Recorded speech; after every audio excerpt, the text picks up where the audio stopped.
Hello, and welcome back to Skepticus. Today, we are going to be looking at one of the most infamous generals in the army of those who will lie for God. Welcome, ladies and gentlemen, to the glorious verbal dribblings of the Lord and Master of Deception, Ken Ham. What did 7,000 Facebook comments reveal about the human heart? No one cares what you think, Ken. Forgive him. He has been in a coma for 30 years and just recently woke up and realized the world is different. Coming from the guy who unintentionally made one of the most hilarious museums ever, this post is comedic. You see, recently I posted a very simple statement on Facebook. A gay marriage is not a valid marriage. Now, at the time I'm recording this video, there have already been 7,000 comments in response to those few words. But before we look at those comments, let me explain why I made that statement in the first place. I can tell you exactly why he made that statement in the first place. There are, of course, billions of Christians, and some of them are not entirely honest, but most of them are just trying to do the best that they can. And then there are Christian apologists, and we can debate the degree to which they are honest or dishonest, but it's not debatable that the problem in their premises comes from the fact that everything that they do presupposes the correctness, even the inerrancy of Christian dogma.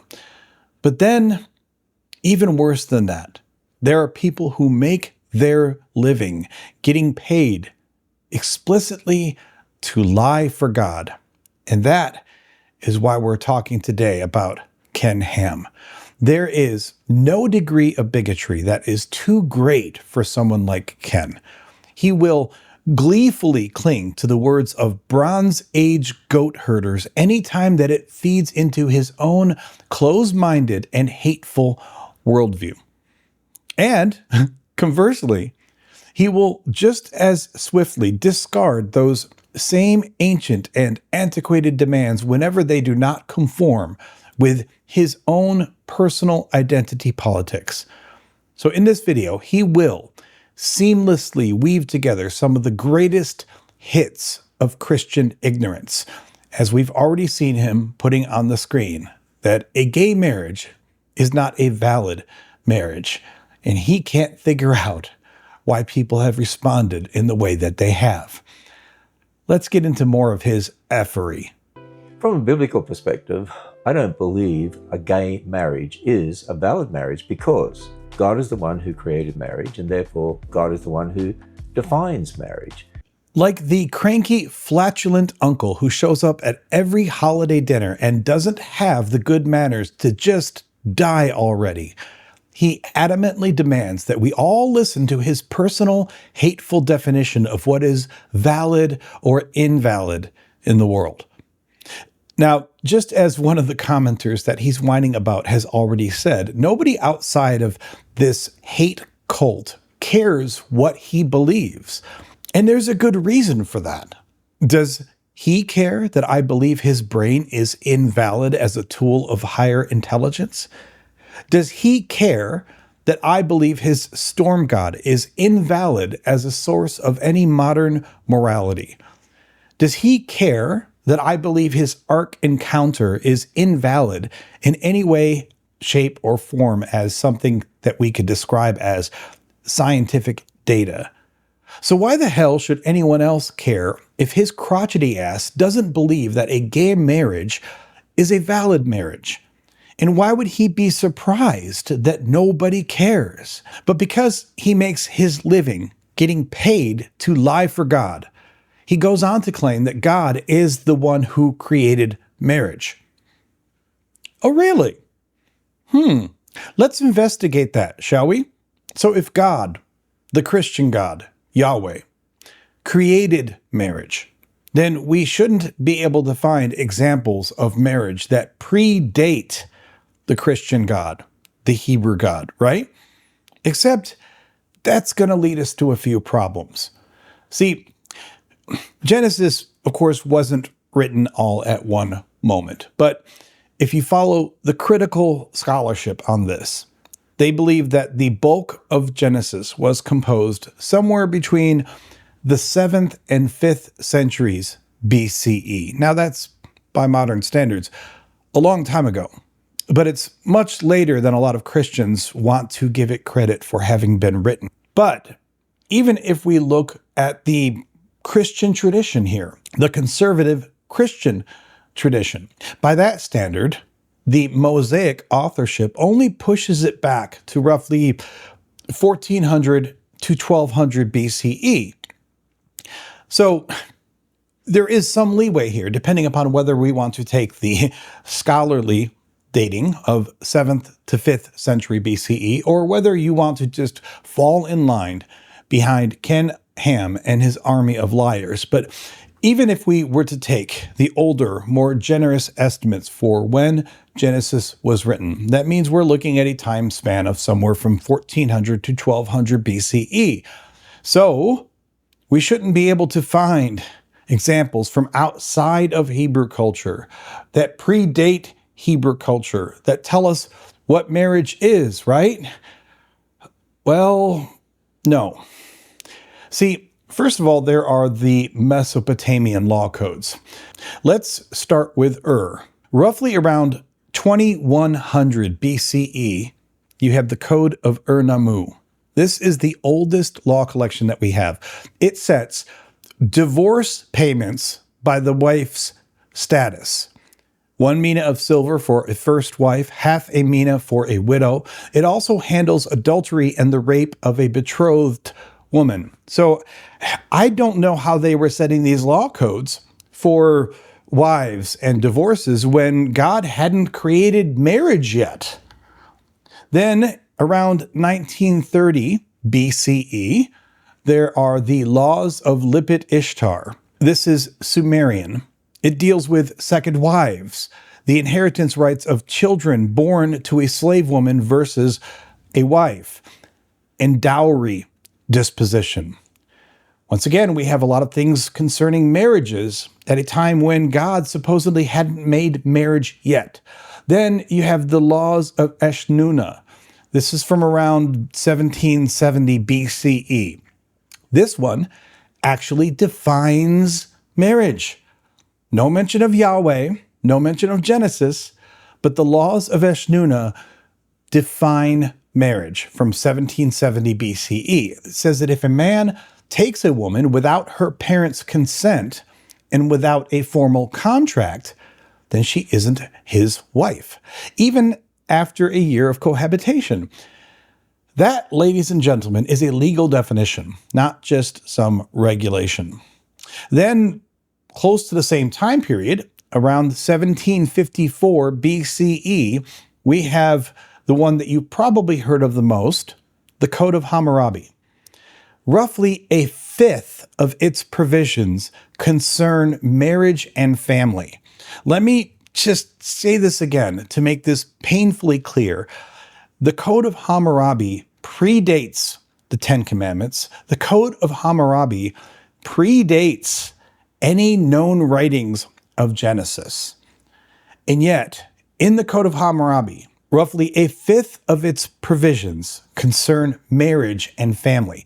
Law 128 says flatly that without a contract, there's no wife.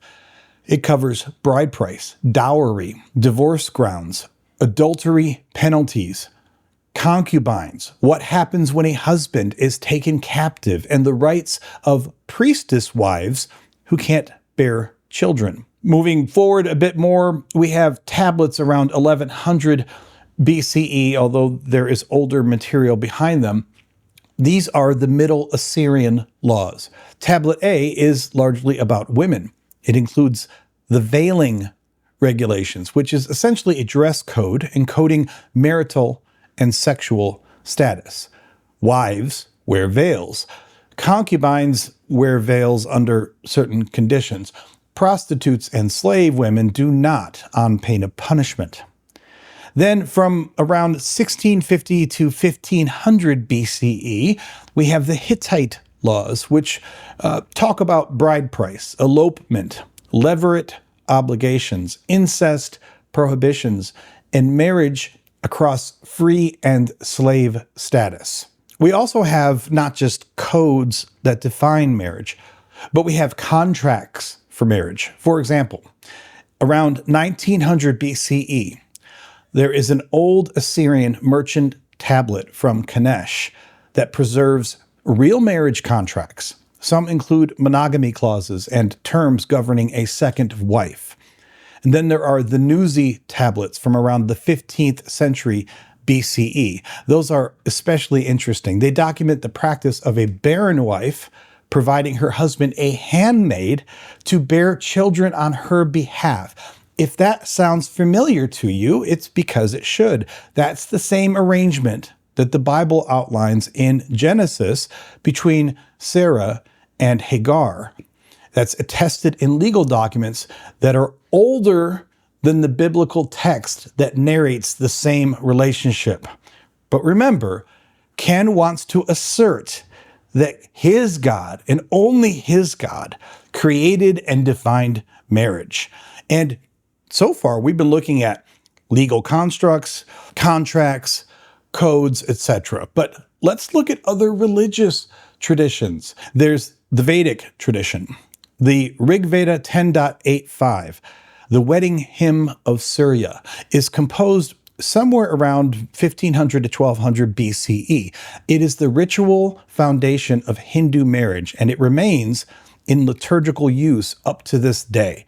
That is a religious definition of marriage, not just a legal one. The Sumerian sacred marriage has the Inanna and Dumuzi rite. That was attested to as early as 2000 BCE, and it frames marriage in explicitly cultic terms.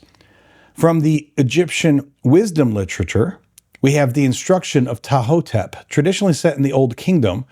It prescribes how a man should treat his wife. Now, Egypt lacks a surviving law code, but it has didactic and contractual material on conjugal arrangements well before Genesis. And then you have the Zoroastrians.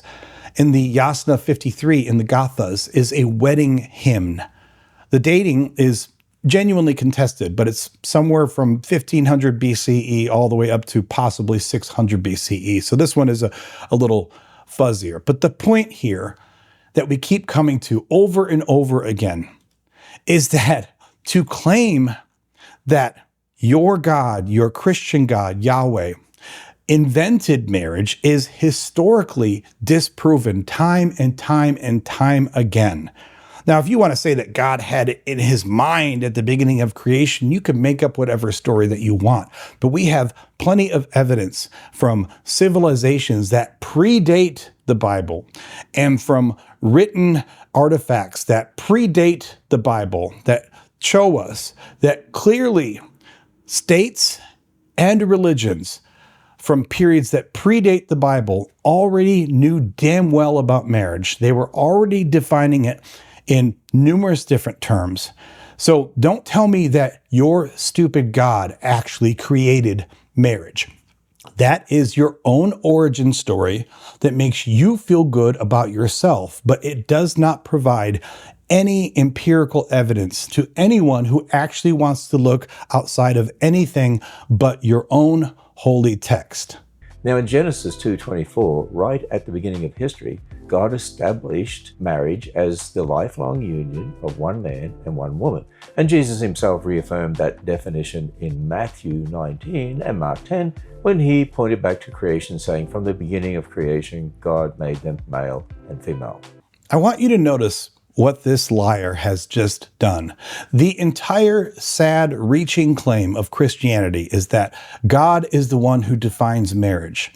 And that entire claim relies on a single sentence. He put it on the screen himself. Genesis 2:24 says, "Therefore, a man leaves his father and his mother and clings to his wife, and they become one flesh." That's it. That's what every alt-right, homophobic, closed-minded, bigoted Christian clings to as the entire quote unquote definition of marriage. That one single sentence. I'll say it one more time.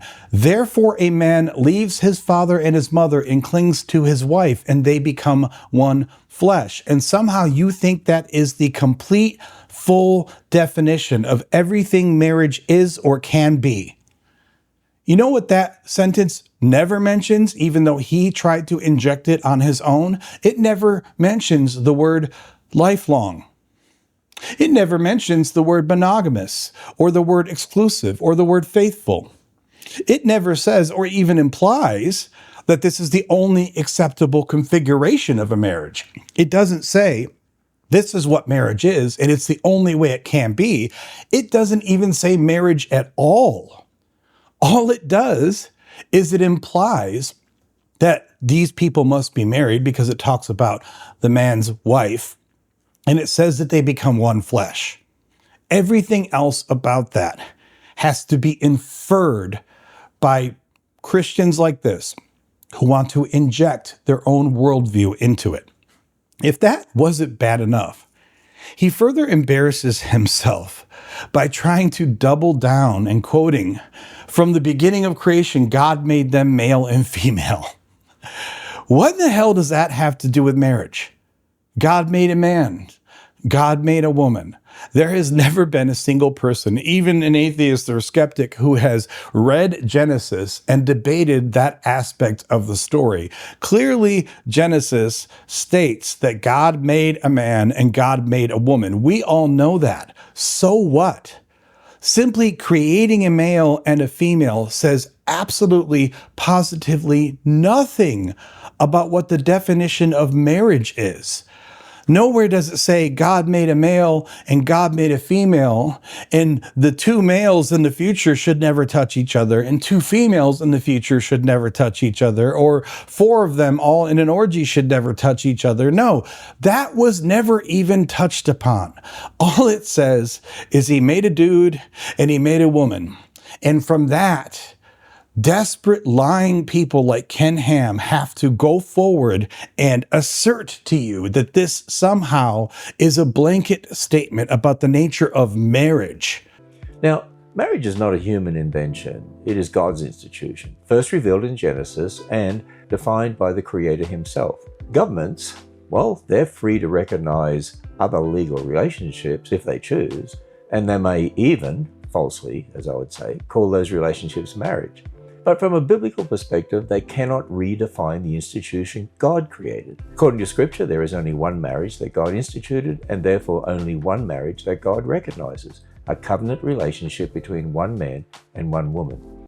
So I have already highlighted in great detail how marriage is absolutely a human invention, one that predates the Bible. And it has nothing to do with the strict definition as it is blessed by your conservative bass-ackwards worldview.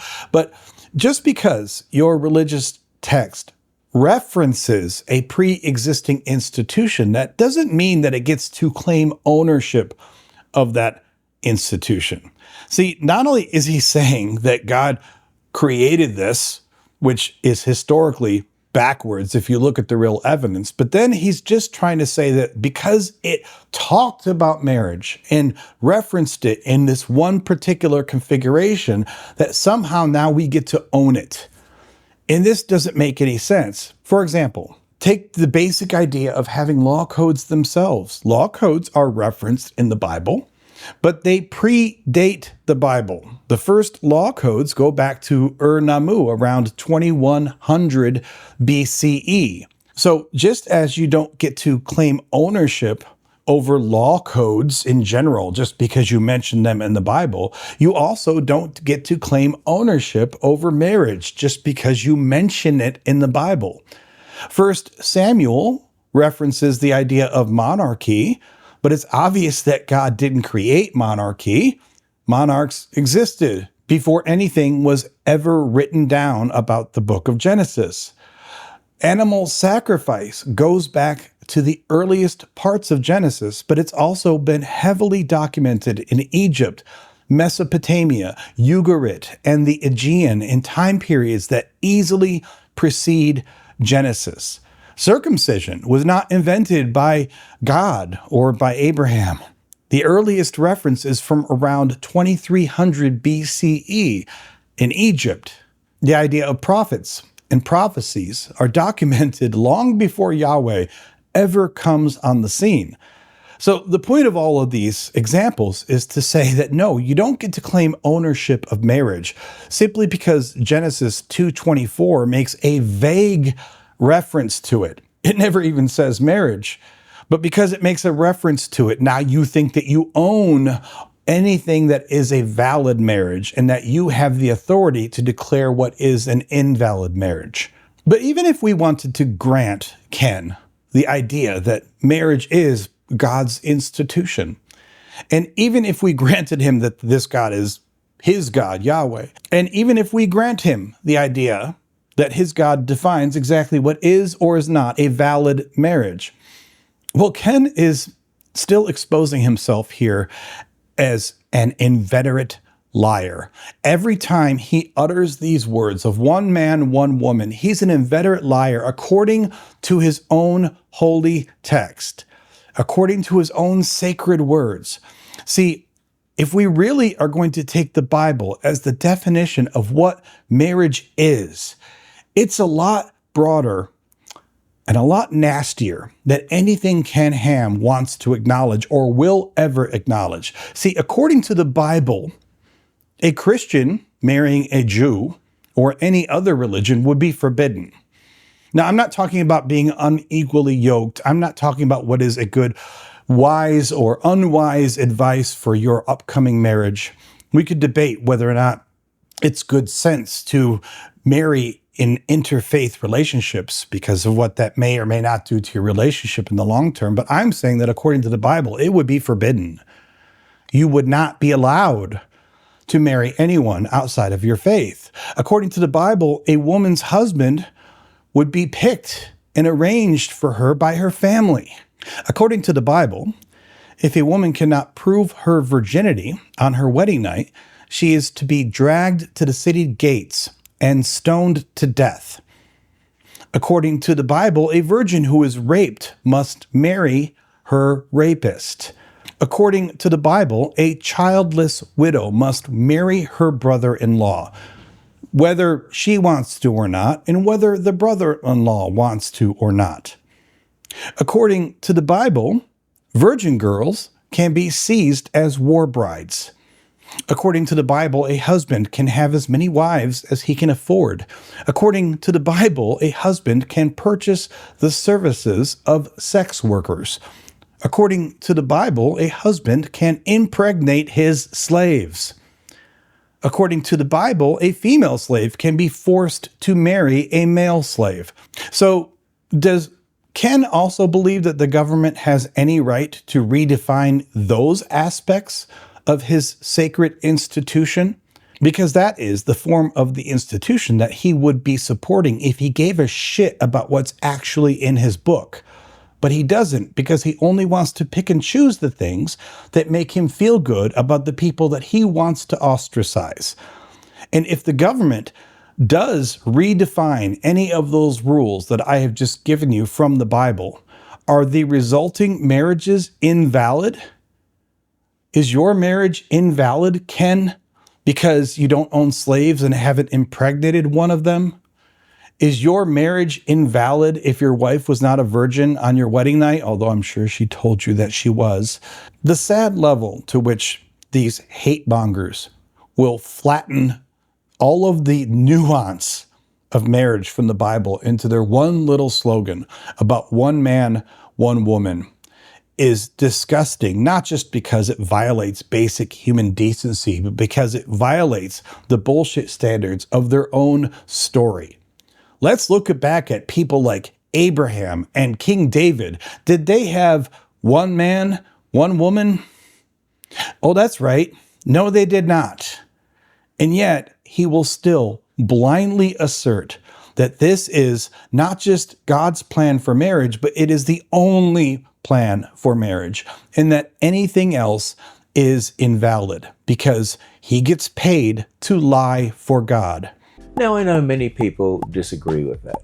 In fact, with over 7,000 comments and so many negative ones, well, they certainly prove that.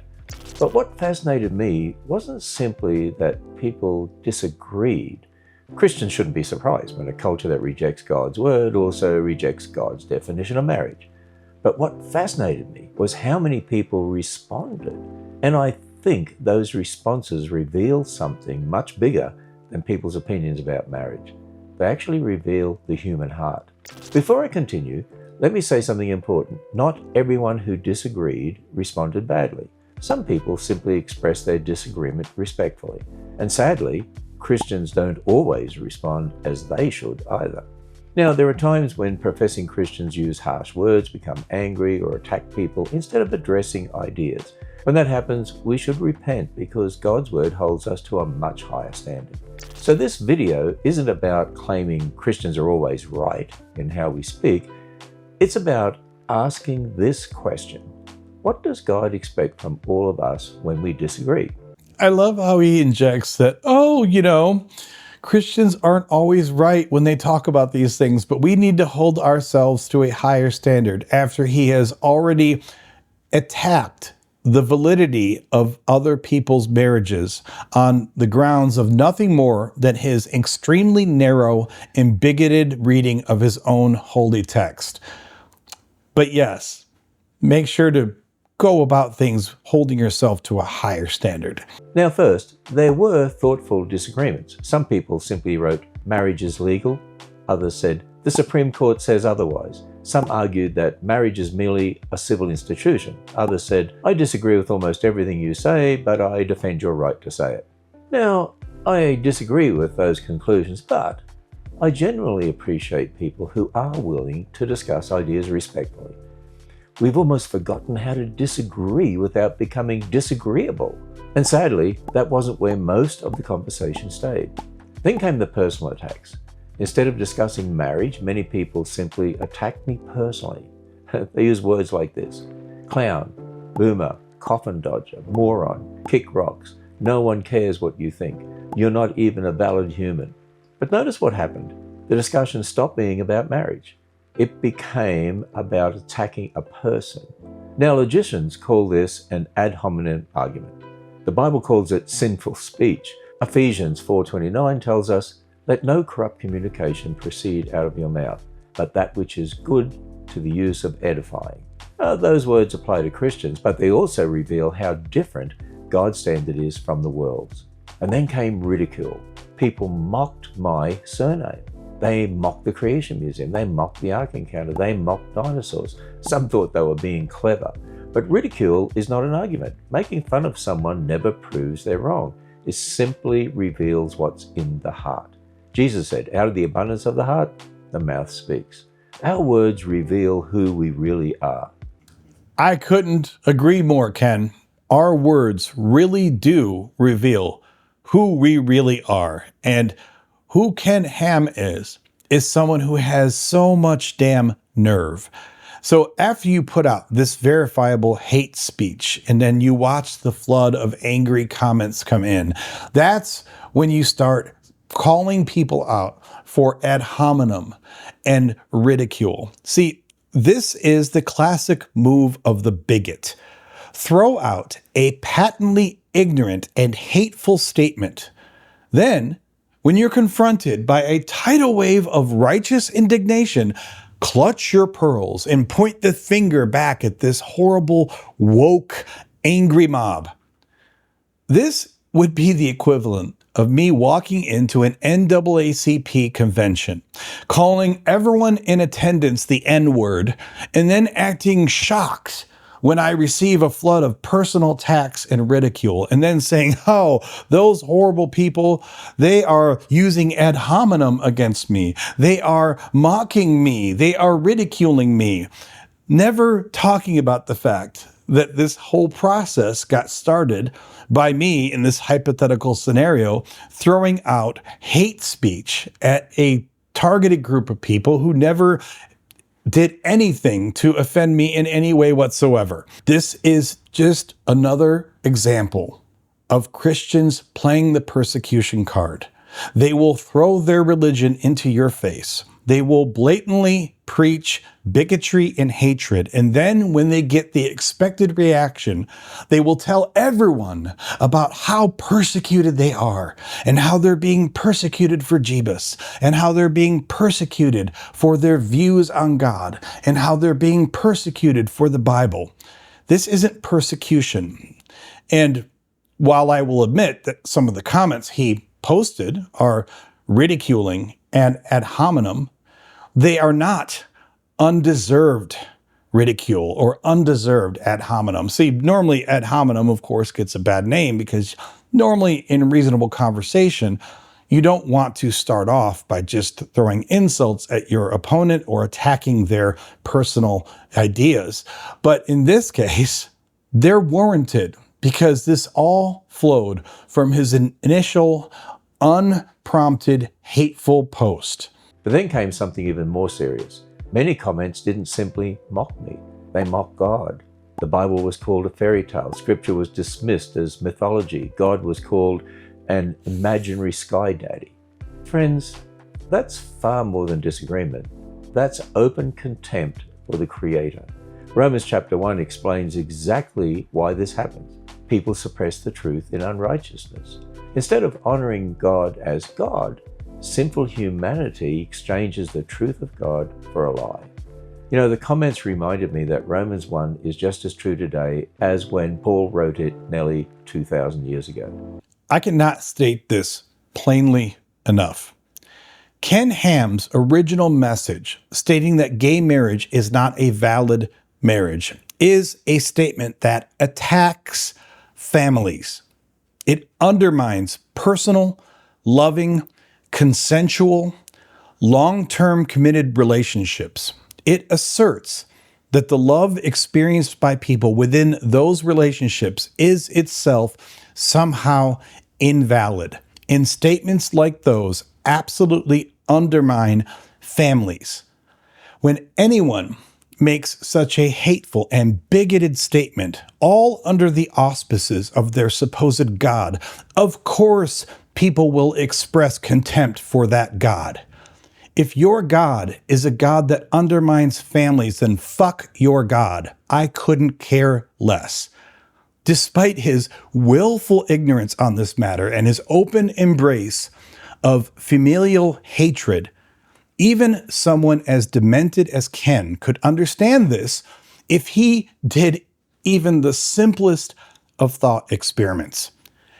If I told him that his marriage is not a valid marriage, all because it does not satisfy the Bronze Age edicts that were written down in the holy text of the flying spaghetti monster, he would absolutely label that text as a fairy tale. He would dismiss the flying spaghetti monster's scripture as mythology. He would demean the flying spaghetti monster as being imaginary. The only difference between these two scenarios is Ken Ham's assertion that his own mythology is real and that everyone else's mythology is fake. Another interesting observation, many people answered a question I never asked. I said, a gay marriage is not a valid marriage. Well, hundreds replied, but it's legal. Those are two completely different issues. Legality and morality are not the same thing. History is full of examples where governments legalize things that God calls sinful. This is blatantly dishonest on his part, and he knows it. Marital law has always been civil law. That means that it is the civil authorities who determine whether it is valid or invalid. You can't have it both ways. You can't throw out a blanket assertion that a legal civil arrangement is invalid and then cry foul when the commenters point out that it's legal. Now, he also pulled this little bait and switch here. His original statement did not say that gay marriage is immoral, although I'm sure he believes that it is. He specifically stated that gay marriage is not valid. Now, I have a driver's license. I have no idea whether my driver's license complies with God's law, nor do I give a shit. But even if Ken Ham posts an ignorant statement that Adam's driver's license is not a valid driver's license, it would still be a perfectly valid driver's license. Ken Ham, thankfully, has no legal or moral authority to declare that my driver's license is invalid. And if he still tries to declare it as invalid, it's perfectly understandable that many people in the comments would respond by saying that my driver's license is legal. Because if a marriage is legal, it is valid. Then he puts up on the screen, he compares legality and morality, but his original statement never said that gay marriage is immoral. He said it is invalid. And if he doesn't understand how that connects to civil law, then he's just being purposely obtuse. You know, as Christians, our authority isn't public opinion. Our authority is not the latest court ruling. Our authority is God's word. Correct. And this made-up authority that you're claiming is completely made up. It has nothing to do with the validity or the legality of someone's marriage. I have the authority of Odin's word. And Odin says that your entire Ark Encounter fantasy park is a public scam and that it's completely invalid. So, Ken Ham, do you accept or care about the authority of Odin's word? Or you don't? Well, guess what? We don't give a shit about your petty, hateful, bitch-ass God or what his words are about the validity or lack thereof of anyone else's marriage. And that's really the heart of the issue. This discussion isn't ultimately about marriage. It's about authority. Who has the right to define marriage? The Creator or his creation? Ever since Genesis chapter 3, mankind has wanted to decide truth for himself instead of submitting to God's word. And that's exactly what Satan tempted Eve to do. Did God really say? The temptation has never changed. The issue has never changed. Will we begin with God's word or man's word? That's what it's all about. Yes, that is exactly what it's all about. So, do you want Vishnu to define marriage? Because guess what? Vishnu is a god. Do you want Allah to define marriage? Because Allah is a god. Do you want Zeus to define marriage? Once again, another god. See, you want to impose your interpretation of your God's words at the expense of everyone else, including at the expense of any other interpretation by any other made-up god. And all of this you think is cool because you have simply asserted that your God is real. We should totally respect the authority of your God while you absolutely reject anyone else's God or anyone else's interpretation of your God. See, the incredible arrogance that buffets this bigotry is just mind-blowing. It's not just that he will arrogantly tell you about what his God wants, but that also means that he knows exactly what every word on the page from God's holy book says. Even though there are thousands of denominations in Christianity because Christians cannot agree amongst themselves what the damn words say. So how should Christians respond? Not with insults, not with mockery, not with sarcasm that tears people down, not by returning evil for evil. Peter tells us, always be ready to give an answer to everyone who asks you a reason for the hope that is in you, yet with gentleness and respect. Notice those words, truth and gentleness, conviction and respect. Paul says in Colossians 4, let your speech always be with grace. And in 2 Timothy, he tells us that the Lord's servant must not be quarrelsome, but kind to everyone, able to teach, patient when wronged, correcting opponents with gentleness. Now, that doesn't mean compromising truth, not at all. Jesus never compromised truth, not once. But neither did he resort to childish insults. He perfectly combined holiness, truth, compassion, and grace. And that is our model. When people mock us, we don't mock back. When people insult us, we don't insult back to belittle them. When people misrepresent us, we patiently explain the truth. And why? Because we're not trying merely to win an argument. We're trying to win people to Christ. After all, many of us were once rebels against God, ourselves, until his grace opened our eyes. This is just so arrogant and so condescending and so typical of the Christian position on any of this stuff. You've already mocked scores of people by unilaterally declaring their marriages to be invalid. Yes, that is hateful. Yes, that is anti-family. And yes, that is mocking, whether you want to believe it or not. And then you turn around and tell your own crowd of hate mongers to respond with grace. Be gentle with that righteous outcry that they themselves have created. This is the hateful tidal wave of lies that flows forth continually from the mouth of Ken Ham and many others like him, of course. But he has his grandpa aesthetic now, and he has his nice, soft-spoken voice, and he can sit there like your bullshit uncle at the Thanksgiving dinner who's spewing hateful thoughts. And after he said his bigoted remarks, act all affronted at the fact that other people around him don't like what he has said. This is such a common trope amongst Christians all over the world, but especially, of course, amongst evangelicals. This is such a disgusting, clueless display. And it's only going to continue. And you can ask yourself, why do I even care? What do I care about his opinions on marriage? I mean, I don't personally care what he thinks in his own head about somebody else's marriage. Everyone has aberrant thoughts, Ken Ham included. But as someone who is well known in the fundamentalist community, he absolutely drives the thought of his flock. He absolutely is a contributing factor in some of the backward sliding policies in this country. He absolutely, through his words and his actions, foments hate and resentment amongst people who identify themselves as the alt-right, Christian nationalist, hardcore conservative communities. This is the kind of shit that we have to deal with in this country day in and day out. If it was just some stupid old grandpa yelling at people on his porch, nobody would probably care.